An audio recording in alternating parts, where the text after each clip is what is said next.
Hello everyone, welcome to my channel. I hope आप सभी लोग अच्छे होंगे। सो गाइस, आज मैं फाइनली आप लोगों के लिए वीडियो लेकर आई हूँ रीडिंग मॉड्यूल से रिलेटेड, जिसमें मैं आपको टीच करूँगी कि एक फुल पैसेज है उसको हम किस वे से सॉल्व कर सकते हैं। हर एक चीज़ को करने का एक वे होता है। अगर आप उस स्ट्रैटेजी को अच्छे से पिक कर लेते हो ना, तो आप इजीली आइल्स का एग्ज़ाम क्लियर कर सकते हो। बहुत बच्चों को रीडिंग में प्रॉब्लम आती है, लेकिन गाइस डोंट वरी, मैं अपना बेस्ट देने की कोशिश करूँगी एंड आई होप जो भी आपके डाउट्स हैं वो सारे क्लियर हो जाएंगे। सो गाइस, मेरी हेल्थ इतनी अच्छी नहीं है, लेकिन मैं अपना बेस्ट देने की कोशिश करूँगी। आज का जो बेसिकली हमारा क्वेश्चन है वो क्या है जो मैं आपको इसमें बताऊँगी। सबसे पहले है match the sentence, okay. Second है हमारा MCQ, आज मैं आपके साथ डिस्कस करूँगी। और गाइज़, अगर आपको मेरा कंटेंट अच्छा लगे तो चैनल को ज़रूर सब्सक्राइब करो, शेयर करो और मुझे कमेंट सेक्शन में बताओ कि आपको मेरी वीडियो कैसी लगी है, ओके। सो अब हम लोग करते हैं स्टार्ट। सबसे पहले हम क्या करेंगे, मैच द सेंटेंसेस के बारे में बात करेंगे कि हम इसको किस वे से कर सकते हैं, ओके। सो करना क्या है, सबसे पहले आपने जस्ट क्वेश्चन को रीड करना है। बच्चे क्या करते हैं, वो डायरेक्टली इन जो हमें ऑप्शंस दिए होते हैं उसको रीड करना स्टार्ट कर देते हैं। मेरे अकॉर्डिंग ये बिल्कुल रॉन्ग ट्रिक है। इसकी वजह से आपका बहुत ज़्यादा टाइम वेस्ट होता है, तो आपको इसको कभी फॉलो नहीं करना है। जो स्ट्रैटेजी मैं आपको टीच करूँ, अगर आप उसको फॉलो करोगे ना, तो आपके डेफिनेटली बहुत हद तक इम्प्रूवमेंट आना शुरू हो जाएगी। करना कैसे है, सबसे पहले हमने क्वेश्चन को अंडरस्टैंड करना है कि हमें स्टेटमेंट क्या गिवन है। इसको रीड कभी नहीं करना पहले। अगर इसको रीड कर लिया ना तो कन्फ्यूज़न हो जाएगी, जिसके साथ बहुत ज़्यादा टाइम वेस्ट भी होगा और रीडिंग में कभी भी स्कोर नहीं आएगा, ओके। तो आपने क्वेश्चन को अंडरस्टैंड करना है, कीवर्ड को पिक करना है। स्टार्ट करते हैं, बताऊंगी सारी स्ट्रैटेजी, डोंट वरी। तो हमारा जो क्वेश्चन है वो है द डेफिनेशन ऑफ इंजैनिटी, कि इंजैनिटी की डेफिनेशन क्या है वो हमने फाइंड आउट करना है, ठीक है। कीवर्ड हम क्या लेकर जा सकते हैं, डेफिनेशन और इंजैनिटी। द और ऑफ हमारा कभी भी कीवर्ड नहीं होता है, क्योंकि कीवर्ड एक्चुअल में होता क्या है कि आपको पूरे सेंटेंस में मेन बात किसकी की है वो आपका कीवर्ड होता है। यहाँ पे हमें बोला है कि डेफिनेशन इंजैनिटी की वो क्या है, वो हमने करनी है फाइंड आउट, ओके। जैसे ये हमारा फर्स्ट ही क्वेश्चन है 27, तो मोस्टली चांसेस होते हैं कि ये हमें स्टार्टिंग में ही मिल जाएगा। इन कीवर्ड की हेल्प से हम क्या करेंगे, लोकेशन को फाइंड आउट करेंगे। जहाँ पे हमें ये कीवर्ड मिल जाएंगे वो हमारी लोकेशन होगी। एक दो लाइन को रीड करेंगे और यहाँ पर आके हमने कौन सा मेथड यूज़ करना है, एलिमिनेशन मेथड को यूज़ करना है, तो डेफिनेटली 100% करेक्ट आंसर मिलेगा आपको। करके बताती हूँ। तो जैसे मैंने ये पैसेज का फर्स्ट पेज है वो ओपन कर लिया है, तो मुझे स्टार्टिंग में इंजैनिटी मिल गया, जैसे हमें क्वेश्चन में गिवन था वही से मिल गया। डिफाइन मिल गया, डिफाइन किसकी जगह पर मुझे मिला है, डेफिनेशन की जगह मिला है, ठीक है। तो दोनों कीवर्ड मुझे यहाँ पे मिल चुके हैं। अब मैं यहाँ से क्या करूँगी, रीड करूँगी इसको और फिर वहाँ पे जाके मैच करेंगे, जस्ट एलिमिनेशन मेथड का यूज़ करके। करते हैं start. Consist not only of ideas for new technology like computers or drought resistant crops, but more fundamentally of ideas for better institutions, social arrangements, efficient markets and competent governments. उन्होंने क्या बोला कि इसमें अकेले technology के ideas ही नहीं आते, बल्कि बेटर इंस्टीट्यूशन के, सोशल अरेंजमेंट्स के भी आइडियाज़ आते हैं।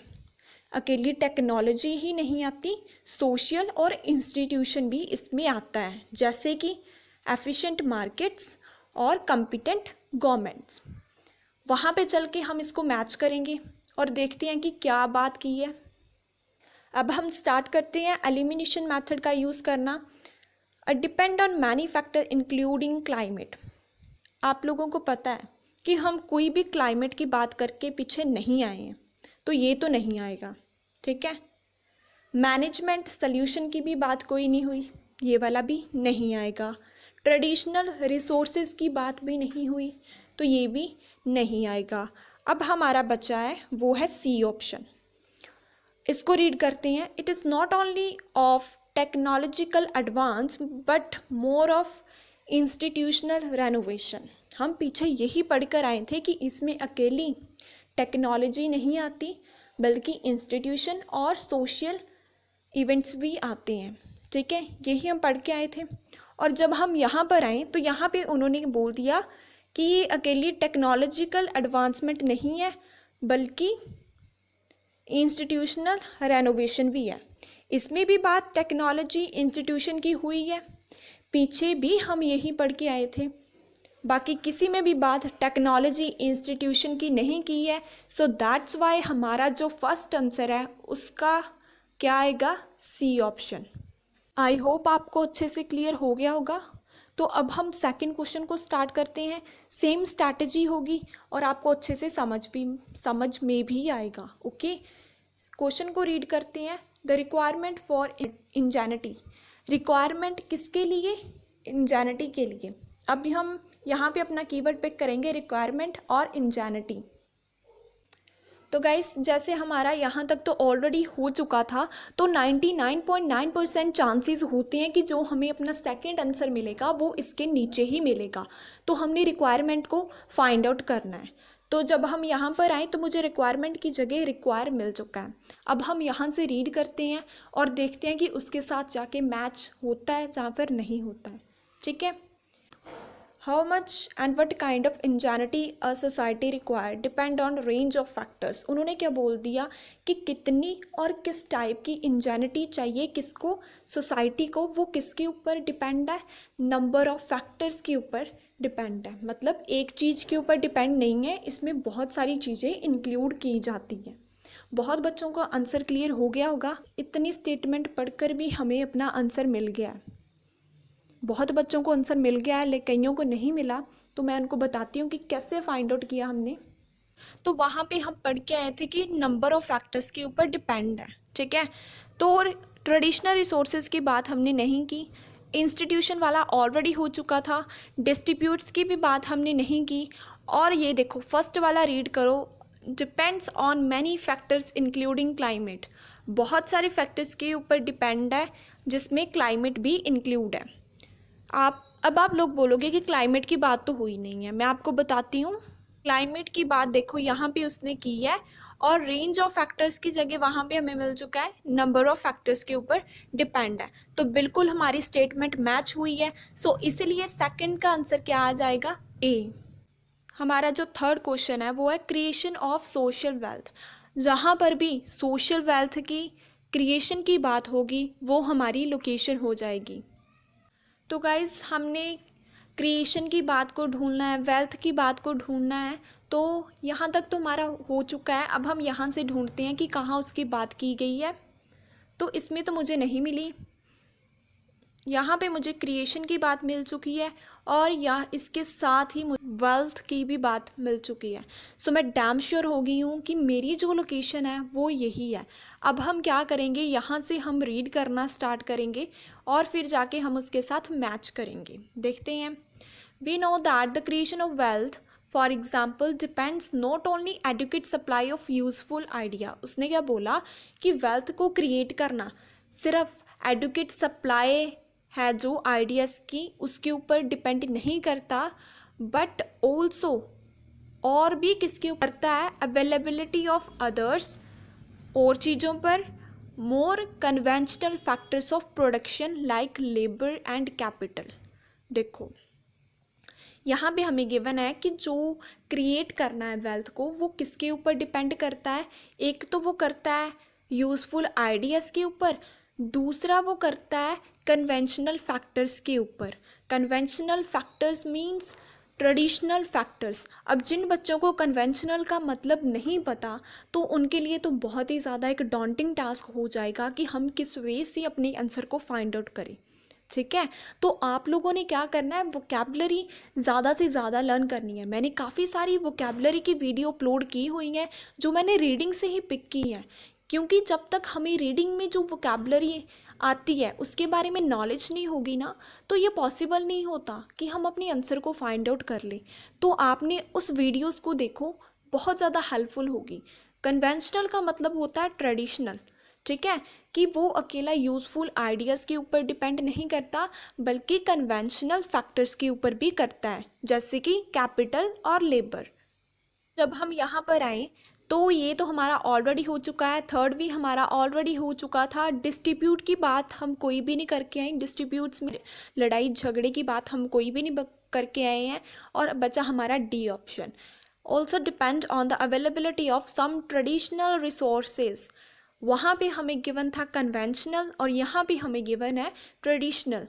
तो ये दोनों एक दूसरे के अल्टरनेटिव वर्ड्स हैं। तो हमारा जो थर्ड है उसका आंसर क्या आ जाएगा, डी। ओके, अब हम अपना फोर्थ क्वेश्चन स्टार्ट करते हैं, जिसमें हमें बोला है स्टेबिलिटी ऑफ सोसाइटी। सोसाइटी की स्टेबिलिटी की बात जहाँ पर भी होगी ना, वो हमारी लोकेशन होगी। करते हैं फाइंड आउट। तो गाइस आप देख सकते हो कि स्टेबिलिटी की जगह मुझे यहाँ पे सेटअप मिला है, ओके, और यहाँ पे मुझे स्टेबिलिटी की भी बात मिली है। लेकिन हमने फाइंड आउट क्या करना है, सोसाइटी की स्टेबिलिटी को। तो अब हम लोग रीड करते हैं, देखते हैं कि सोसाइटी में कैसी कैसी बातें चल रही है। Justice usually depend on the resolution, वो कहते हैं कि वो रेजोल्यूशन के ऊपर डिपेंड करता है, ठीक है। मेजर स्ट्रगल्स हो रही हैं पॉलिटिकल में, बहुत ज़्यादा मतलब लड़ाई झगड़े हो रहे हैं वेल्थ के और पावर में आकर, बहुत ज़्यादा वहाँ पे कन्फ्यूजन्स हो रही हैं, लड़ाई झगड़े हो रहे हैं किसमें, पॉलिटिकल्स में, ठीक है। और उसके बाद उन्होंने बोल दिया कि पॉलिटिकल जो सिस्टम है ना, उसको हमें सेटअप करने की ज़रूरत है, ठीक है, क्योंकि यहाँ पे बहुत ज़्यादा लड़ाई झगड़े चल रहे हैं जिसके कारण प्रॉब्लम्स क्रिएट हो रही हैं, ठीक है। मेन बात क्या है, यहाँ पे लड़ाई झगड़े चल रहे हैं, स्ट्रगल्स चल रही हैं, वो पावर का और वेल्थ का मिसयूज़ कर रहे हैं, कौन, पॉलिटिकल वाले, ठीक है। तो हमें इनको मैनेज करने की ज़रूरत है, ये उन्होंने हमें बोल दिया। आप देख सकते हो कि हमें इनको मैनेज करने की ज़रूरत है, इन स्ट्रगल्स को मैनेज करने की ज़रूरत है। स्ट्रगल्स मीन्स जो वहाँ पे डिस्ट्रीब्यूट्स चल रही हैं ना, लड़ाई झगड़े चल रही हैं, क्लैशेस चल रही हैं, उनको हमें सेटअप करने की ज़रूरत है, मैनेज करने की ज़रूरत है। आपको वैसे ही क्लियर हो जाना था कि बचा ही एक ही है, तो हमारा लास्ट वाला आ जाएगा फिर ऑप्शन बी। लेकिन मैंने आपको बताया कि क्यों आया, मैनेजमेंट की बात भी हम पढ़ के आए हैं, मैनेज करने की ज़रूरत है और सेटअप करने की उनको ज़रूरत है, क्या, डिस्ट्रीब्यूट्स। डिस्ट्रीब्यूट्स की जगह वहाँ पे हमें क्या गिवन था, स्ट्रगल्स, वो मिसयूज़ कर रही हैं किसका, वेल्थ का और पावर का, ठीक है। सो इसलिए हमारा जो लास्ट है उसका आंसर क्या हो गया, बी। ओके, अब हम लोग करते हैं MCQs को, एंड आई होप आपको अच्छे से क्लियर होंगे। What does the author say about the incremental change in last 100 year? Author क्या बोलता है, किसके बारे में, इंक्रीमेंटल चेंजेस के बारे में जो कि लास्ट 100 years में हुए हैं, ठीक है। बच्चे कंफ्यूज क्या होते हैं, वो सबसे पहले इनको रीड कर लेते हैं, जो बिल्कुल ही रॉन्ग कंसेप्ट है।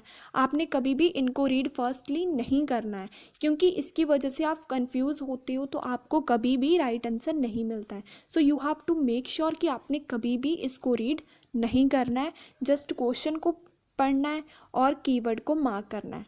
क्या हो जाएगा हमारा, इंक्रीमेंट चेंजेस लास्ट 100 ईयर, ये हमारा हो गया कीवर्ड। अब इनकी हेल्प से हम क्या करेंगे, लोकेशन पर जाएंगे, वहाँ पे एक दो लाइन रीड करेंगे और यहाँ पर आके हम मैच करेंगे। करके बताती हूँ, लेकिन इसको रीड नहीं करना है, नहीं तो कभी भी आपकी जो रीडिंग है वो क्लियर नहीं होगी विद इन द टाइम। तो गाइज यहाँ तक हमारा ऑलरेडी हो चुका था। तो इंक्रीमेंटल चेंजेस की बात मुझे यहाँ पर मिल चुकी है, ठीक है। वहाँ पे हमें गिवन था 100 ईयर, पास्ट 100 ईयर, और यहाँ पे मुझे गिवन है पास्ट सेंचुरी, ठीक है। सेंचुरी कितनी होती है, 100 की होती है ना, तो यहाँ पे मुझे सेंचुरी गिवन है, 100 नहीं गिवन है। जिसको पता है कि सेंचुरी 100 की होती है वो इजीली फाइंड आउट कर लेगा, और जिसको नहीं पता है उसको तो डेफिनेटली प्रॉब्लम आएगी। तो यहाँ पे हमें मिल चुका, ठीक है। हमने फाइंड क्या करना है कि ऑथर क्या सोचता है, ठीक है। ऑथर क्या सोचता है वो हमने फाइंड आउट करना है। देखते हैं कि वो क्या सोचता है। फिर यहाँ पे हमें गिवन है कि हमारी जो इंट्रैक्शंस हैं किसके साथ, सराउंडिंग्स, एनवायरनमेंट के साथ और टेक्नोलॉजी के साथ, वहाँ पे बहुत ज़्यादा चेंजेस आए हैं। ठीक है, ये हमें यहाँ तक गिवन है। फिर उसके बाद बोला चाहे ये चेंजेस स्लोली आए हैं लेकिन ये हमारे लिए बहुत ही ज़्यादा हार्ड था। It is very hard for us, बहुत ही ज़्यादा डिफ़िकल्ट था इसको रिकॉग्नाइज करना, मीन्स इसको फाइंड आउट करना, इसको नोटिस करना। यहाँ तक हमने यही रीड किया कि इंट्रैक्शन हुई हैं, किस में, टेक्नोलॉजी में भी हुई हैं और सराउंडिंग एनवायरनमेंट में भी हुई हैं। चाहे वो स्लोली थी लेकिन हमारे लिए हार्ड था, डिफ़िकल्ट था उसको रिकॉग्नाइज करना। रिकॉग्नाइज मीन्स फाइंड आउट करना, नोटिस करना हमारे लिए डिफ़िकल्ट था। ठीक है, अब हम वहाँ पे जाके करते हैं मैच। हम यहाँ पर आए तो हम डी ऑप्शन से स्टार्ट करते हैं। It benefit much larger population then ever, ये तो हम रीड नहीं करके आए हैं। रीशेप इन्वायरमेंट हम नहीं करके आए हैं। ठीक है, ए ऑप्शन है। हम इन्वायरमेंट लिस्ट की भी बात हमने कोई भी नहीं की है। ठीक है, तो ये वाला भी नहीं आएगा। बी को रीड करते हैं। यहाँ पे क्या बोला, its significance it's often not notice. उसने क्या बोला कि इसकी जो इम्पोर्टेंस है हमें नोटिस ही नहीं हुई, मीन्स इसमें जो चेंजेस हुए हैं वो हमें नोटिस करना ही नहीं आया। पास्ट 100 ईयर में ऑथर ने ये सोचा है कि जो यहाँ पे चेंजेस हुए हैं वो हमारे लिए डिफ़िकल्ट थे नोटिस करना। ठीक है, तो यहाँ पे हमें जस्ट नोटिस गिवन है, वहाँ पे हमें रिकॉग्नाइज गिवन था। ठीक है, आई होप आपको अच्छे से क्लियर होगा। गाइस अगर आपको ये नहीं पता लगा कि इसका आंसर मैंने किस वे से फाइंड आउट किया तो आप खुद सोच सकते हो कि मैंने लार्जर पॉपुलेशन की बात नहीं की, एनवायरनमेंट की बात नहीं की। ठीक है, यहाँ पर भी एनवायरनमेंट है, इसकी बात तो मैंने नहीं की कि उसको हमने रीशेप किया है, जहाँ फिर वो एक हॉट डिस्कशन बन चुकी है। ठीक है, इसकी तो बात मैंने नहीं की। मैंने आपको जस्ट यही बोला कि उसमें चेंजेस हुई हैं, चाहे वो स्लोली हुई थी लेकिन हमें उसको फाइंड आउट करने में बहुत ज़्यादा प्रॉब्लम आई। ठीक है, सो ऑप्शन बी बिल्कुल मैच करता है। आई होप आपको अच्छे से क्लियर होगा कि मैंने किस वे से इसको फाइंड किया है। सो अब हम 32 क्वेश्चन को देखते हैं। The combination of changes has made life, जो चेंजेस हुए हैं, कम्बिनेशन चेंजेस जो हुए हैं उसके साथ लाइफ क्या हो गई है। ठीक है, वो हमने फाइंड आउट करना है। इसको रीड पहले नहीं करना है, हमने कीवर्ड को पिक करना है। वो हो गया हमारा कम्बिनेशन चेंजेस। ठीक है, इसके साथ लाइफ को क्या हुआ है वो हमने फाइंड आउट करना है। तो गाइस कॉम्बिनेशन चेंजेस की बात मुझे यहाँ पे मिल चुकी है। अब हम देखते रीड करके कि इसके साथ जो लाइफ है वो क्या हुई है। In combination these changes have sharply increase the density, इसके साथ डेंसिटी इंक्रीज हुई है, इंटेंसिटी इंक्रीज हुई है। Our interactions with each other, वो क्या हो गई हैं, इंक्रीज हो गए हैं, मतलब वो ज़्यादा तेज़ी से बढ़ रहे हैं। ठीक है, इंक्रीज हो रहे हैं, बढ़ रहे हैं। क्या डेंसिटी भी इंक्रीज हो गई है, इंटेंसिटी भी इंक्रीज हुई है, हमारी इंट्रैक्शन है वो भी क्या हो चुकी है, इंक्रीज हो चुकी है। सब कुछ क्या हो रहा है, इंक्रीज हो रहा है। अब हम वहाँ पे चल के मैच करते हैं। अब हम यहाँ से देखते हैं, हमने लेस सोफिस्टिकेटेड की बात तो नहीं की। ठीक है, ये तो नहीं आएगा। स्लो तो हमने नहीं बोला, हमने तो इंक्रीज बोला था। ईजी की भी बात हमने नहीं की कि इंट्रैक्शंस ईजी हो रही हैं। उसने क्या बोला कि वो इंक्रीज़ हो रही हैं, इंक्रीज़ मतलब वो बढ़ रही हैं। तो इंक्रीज़ का यहाँ पे हमें अल्टरनेटिव वर्ड गिवन है फास्टर, मींस हमारी जो इंट्रैक्शंस हैं, हमारी जो डेंसिटी है, इंटेंसिटी है, वो क्या हो रही है, फास्ट हो रही है, बढ़ रही है। ठीक है, सो इसलिए हमारा आंसर क्या आ जाएगा, 32 का बी। ओके, अब हम 33 क्वेश्चन को स्टार्ट करते हैं। What does the author say about natural system, author क्या बोलता है नेचुरल सिस्टम के बारे में। ठीक है, वो हमने फाइंड आउट करना है। तो हमारा कीवर्ड क्या हो जाएगा, नेचुरल सिस्टम। तो गाइस यहाँ पे मुझे नेचुरल सिस्टम की बात मिली है, ये आप देख सकते हो। ठीक है, अब हम यहाँ से रीड करते हैं कि क्या वो बोल रहा है। ठीक है, many of the natural system critical to well-being like global temperature and the ocean। उसने क्या बोला कि कुछ जो चेंजेस हुए हैं इसमें वो काफ़ी ज़्यादा क्रिटिकल थे, किसके लिए, ग्लोबल के लिए, ओशंस के लिए। ठीक है, बहुत ज़्यादा वो critical thing. We often cannot predict or manage the behavior of complex system with much precision. उसने क्या बोला, हम प्रिडिक्ट नहीं कर सकते, हम मैनेज नहीं कर सकते इस कॉम्प्लेक्स सिस्टम को 100% एक्यूरेसी के साथ, ठीक है, बिकॉज दे आर ऑफनली वेरी सेंसिटिव, क्योंकि ये बहुत ही ज़्यादा सेंसिटिव होते हैं टू द स्मॉल चेंजेस. इसमें अगर स्मॉल चेंजेस भी हो जाए ना तो ये ड्रामेटिकली चेंज हो जाता है. उसने यही बोला है कि ये क्रिटिकल है किसके लिए, क्लाइमेट के लिए, और उसने बोला है ओशंस के लिए, क्योंकि ये बहुत ही ज़्यादा सेंसिटिव है. अगर इसमें स्मॉल चेंज भी हो जाए ना तो सारा सिस्टम ड्रामेटिकली चेंज हो जाता है, ठीक है.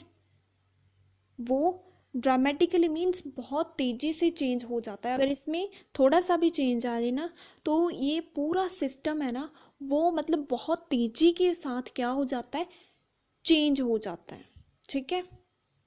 अब हम देखते हैं कि अगर इसमें थोड़ा सा चेंज आए तो ये ड्रामेटिकली चेंज होता है, ठीक है.